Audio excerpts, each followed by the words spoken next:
Hi hello ನಮಸ್ಕಾರ. ಎಲ್ಲರೂ ಹೇಗಿದ್ದೀರಾ? ಎಲ್ಲರೂ ಚೆನ್ನಾಗಿದ್ದೀರಾ ಅನ್ಕೊತಾ ಇದ್ದೀನಿ. ಇವತ್ತಿನ ವಿಶೇಷ ಏನಂತಂದರೆ, ಇವತ್ತು ಗುರು ಪೌರ್ಣಮಿ ಆದ್ರಿಂದ ಎಲ್ಲರೂ ನಾವೆಲ್ಲ ಸಾಯಿಬಾಬಾ ದೇವಸ್ಥಾನಕ್ಕೆ ಬಂದಿದ್ದೀವಿ. ಗುರು ಪೌರ್ಣಮಿ ಅಂತಲೂ ಕರೀತಾರೆ, ಮತ್ತು ಇವತ್ತು ಆಷಾಢದಲ್ಲಿ ಬಿದ್ದಿರೋದ್ರಿಂದ ಆಷಾಢ ಪೌರ್ಣಮಿ ಅಂತಲೂ ಕರೀತಾರೆ. ವ್ಯಾಸ ಪೌರ್ಣಮಿ ಅಂತಲೂ ಕರೀತಾರೆ. ಈ ಗುರು ಪೌರ್ಣಮಿ ಅಂತ ಏನಕ್ಕೋಸ್ಕರ ಬಂತು ಇವತ್ತಿನ ದಿವಸ ಅಂತ ನಿಮ್ಗೆ ಯಾರಿಗಾದ್ರೂ ಗೊತ್ತಾ? ಬನ್ನಿ ಹೇಳ್ಕೊಡ್ತೀನಿ.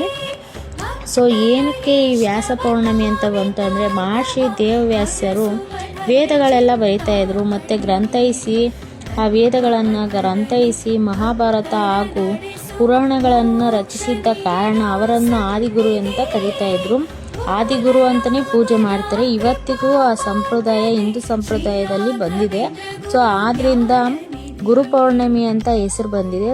ಗುರು ಪೌರ್ಣಮಿ ದಿವಸ ಏನಕ್ಕೋಸ್ಕರ ನಾವು ಲಕ್ಷ್ಮೀ ಕಟಾಕ್ಷ ಇರಲಿ ಮತ್ತು ಕುಬೇರ ಕಟಾಕ್ಷ ಇರಲಿ, ವಿನಾಯಕನ ಪ್ರಾರ್ಥನೆ ಮಾಡಿಸಿದ್ರು. ಈ ಮೂರನ್ನು ಪ್ರಾರ್ಥನೆ ಏನಕ್ಕೆ ಮಾಡ್ತೀವಿ ಅಂತಂದರೆ, ಆಯಸ್ಸು, ಆರೋಗ್ಯ ಮತ್ತು ವಿದ್ಯಾ ಬುದ್ಧಿ ಎಲ್ಲನೂ ಸಿಗಲಿ ಅಂತ ಇವತ್ತು ಲಕ್ಷ್ಮಿ ಮತ್ತು ಕುಬೇರ ಇಬ್ಬರೂ ಸೇರಿ ವಿನಾಯಕನ ಪೂಜೆ ಮಾಡೋದ್ರಿಂದ ಇವತ್ತು ಗುರು ಪೌರ್ಣಮಿ ಅಂತ ಕರೀತಾರೆ.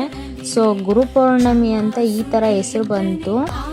ನಾನು ಈ ಥರ ತಿಳ್ಕೊಂಡಿದ್ದೀನಿ. ನಿಮ್ಗೆ ಯಾವ ಥರ ಏನಾದರೂ ತಿಳ್ಕೊಂಡಿದ್ರೆ ನನಗೆ ಕಮೆಂಟ್ ಮಾಡಿ. ಇವತ್ತೊಂದು ದಿವಸ ಇದಾಗಿತ್ತು ನನ್ನ ಬ್ಲಾಗ್. ಇವತ್ತು ನಾನು ಸಾಯಿಬಾಬಾ ದೇವಸ್ಥಾನದಲ್ಲೆಲ್ಲ ಬಂದಿದ್ದೀನಿ. ಕ್ರೌಡ್ ಮಾತ್ರ ಫುಲ್ಲು ಸಖತ್ತಾಗಿದೆ.